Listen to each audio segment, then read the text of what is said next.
चिंता से परेशान है ना? हाँ, देखिए आजकल चिंताएं बढ़ भी बहुत गई हैं, पर होता क्या है, चिंता अक्सर जन्म लेती है अज्ञानता से। जिस परिस्थिति में, जिस सिचुएशन में हम अज्ञानी है ना, जिसके बारे में हम नहीं जानते, वहाँ अक्सर हमें चिंता घेर लेती है कि अब क्या होगा।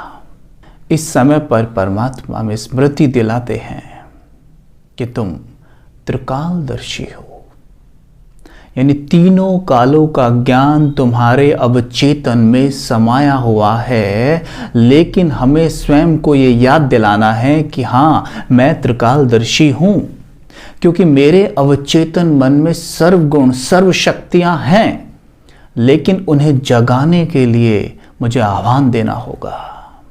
जैसे मानो मैं बार बार स्वयं से अगर कहता हूँ मैं तो बड़ा परेशान हूँ, मैं तो बड़ा दुखी हूँ, मेरी तो कोई सुनता ही नहीं, मेरे साथ तो कुछ अच्छा होता ही नहीं, तो होता क्या है, अवचेतन मन में अगर गुण हैं तो अवगुण भी हैं आज। क्योंकि हम सतयुग, त्रेता, द्वापर, कलयुग, हम 4 युगों में पार्ट बजाकर यहाँ इस वक्त पहुँचे हैं। सतयुग त्रेता में जहाँ गुण कार्य करते हैं, वहीं द्वापर और कलयुग में अवगुण भी कार्य करने लगते हैं। दोनों अवचेतन मन में हैं। अब हमें क्या है कि जिस गुण को हम यूज करना चाहें उसको आह्वान देना होगा। मानिए आपके पास, जैसे मानिए अवचेतन एक रेस्टोरेंट है और आपको ऑर्डर देना है कि आपको क्या खाना है, वो काम करना शुरू कर देगी। ऑर्डर देने का तरीका ये है कि हमने स्वयं को ये कहना है कि मैं ये हूँ, राइट, मैं ये हूँ। ये नहीं कहेंगे मैं बनूंगा। मैं बनूंगा का मतलब फिर ये होता है कि मैं ये नहीं हूँ, और मन इस ऑर्डर पर कार्य करता है कि आप अगर ये हैं तो मैं अभी पूरी शक्ति लगाता हूँ आपको ये बनाने में। लेकिन ये कहने के लिए हिम्मत चाहिए, ज्ञान चाहिए, सबसे बड़ी बात, हिम्मत से भी बढ़कर। तो करना क्या होता है कि जो हम बात कर रहे हैं कि क्यों है फिकरात, और परमात्मा कहते हैं कि तुम त्रिकालदर्शी हो, तीनों कालों को जानने वाले हो। इस बात को समझिए। मान लीजिए आप एक मूवी देख रहे हैं, मूवी 3 घंटे की है, अंत का सीन चल रहा है, हीरो विलन की पिटाई कर रहा है और बहुत बुरी तरह से पीट रहा है। आपको उसे देखकर क्या ये संकल्प आता है, अरे क्यों इसको मार रहा है, ऐसे नहीं मारना चाहिए, नहीं ना। लेकिन अगर आपने पूरी पिक्चर देखी ही ना हो और एंड का सीन आपको देखने को मिले जिसमें आपको ये भी नहीं पता कौन हीरो है कौन विलन है, बस पिटाई हो रही है, तो आपको ऐसा भी लग सकता है कि यही क्यों पिटे जा रहा है, इसको क्यों नहीं मार रहा है। क्यों? क्योंकि आप आदि मध्य अंत को नहीं जानते हैं, पूरी पिक्चर को नहीं जानते। पूरी पिक्चर देख लेते तो समझ जाते इस विलन ने इसको कितना दुख दिया है, इसके परिवार को कितना परेशान किया है, इसलिए इसकी पिटाई हो रही है ना।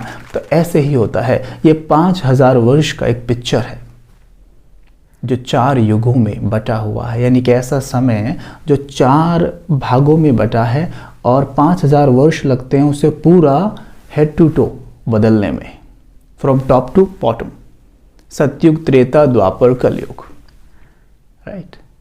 तो यहां पर ये समय है, इस समय को परमात्मा कहते हैं संगम युग, यानी 2 युगों का संगम, जहां कलयुग जा रहा होता है, सतयुग आ रहा होता है। इस समय को संगम युग कहते हैं। और यहां पर परमात्मा हमें स्मृति दिलाते हैं कि तुम त्रिकालदर्शी हो, तीनों कालों को जानने वाले हो, तुम्हारे अवचेतन में तीनों कालों का ज्ञान है, उसे जगाओ। आज आप देखते हैं कि एक बच्चा फुटपाथ पे पैदा होता है, एक राजा के घर में पैदा हो रहा है। भाई उन्होंने ऐसा क्या कर दिया कि वो इतने बड़े घर में पैदा हो रहा है और एक गरीब घर में पैदा हो रहा है? ये पूर्व जन्म में उन्होंने जो भी कर्म किए हैं उसका ये परिणाम है। अब आदि मध्यांत का ज्ञान होने से क्या होता है कि हमारे मन में इस तरह के संकल्प नहीं आएंगे, ये फुटपाथ पे क्यों और ये राजा के घर में क्यों। वैसे जब हमारे साथ कुछ घटित होता है तो जब प्रश्न उठते हैं ना, इसलिए उठते हैं मैंने क्या किया था ऐसा, मैंने ऐसा क्या कर दिया था, पूर्व जन्म में मैंने ऐसा क्या कर दिया, अरे मेरे साथ ऐसा क्यों होता है। लेकिन परमात्मा कहते हैं बिना बीज डाले तो कभी वृक्ष और फल आता ही नहीं है। हमसे कोई मिस्टेक जो हुई है उसका रिटर्न आज ये लौटा है। हम जब कोई भी कर्म करते हैं ना, उसका रिटर्न 1 महीने, 1 वर्ष, 10 वर्ष, 100 वर्ष, 1000 वर्ष के बाद भी रिटर्न हो सकता है। बस हाँ, शरीर बदल जाएंगे, आत्मा तो वही रहेगी। तो जब हम त्रिकालदर्शी की स्टेज पे स्थित रहते हैं ना, तो हम निश्चिंत बेफिक्र इसलिए हो जाते हैं, हमारे साथ जो भी कुछ हो रहा है ये मेरे कर्मों का परिणाम है और मैं अब इसे ठीक कर लूँगा, क्योंकि परमात्मा ने ये विकर्मों के बोझे को नष्ट करने का एक महामंत्र दिया है, मन मना भव, यानी अपना मन परमात्मा में लगाओ। हमारे सर पे जो भी पापों का बोझा है वो 2 तरह से विनाश होता है, या तो भोग से या योग से। भोग तो रहे हैं, जब हम दुखी होते हैं, बीमार होते हैं, परेशान होते हैं तो हम भोगते हैं, राइट। देखेंगे आप बीमार होने के बाद हम कुछ दिन तक लाइट रहते हैं। क्यों? क्योंकि हमारे सर पे जो पापों का बोझ था वो थोड़ा हल्का पड़ जाता है। पर ज्ञान ना होने के कारण ठीक होते ही बीमारी से फिर से वो हम कर्म करने लगते हैं और फिर से कुछ ही दिनों में हैवी हो जाते हैं।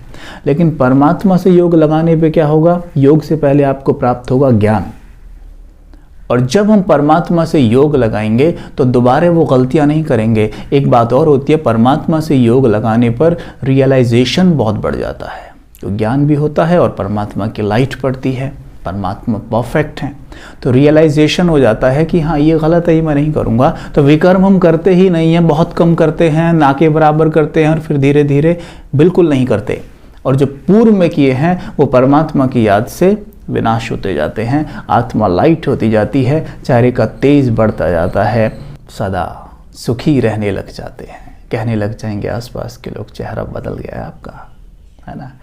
तो इसका अभ्यास अगर हम सवेरे उठ के करें तो बहुत अच्छा रहेगा। तो सवेरे उठते ही अपने माइंड की प्रोग्रामिंग कुछ इस तरह से करके देखिएगा। सवेरे उठिए, मुस्कुराइए, पहले तो बिंदास मुस्कुराइए, किसी को कुछ लेना देना तो है नहीं, मुस्कुराइए, पैसा दे के थोड़ी ना मुस्कुरा रहे हैं, मुस्कुराइए।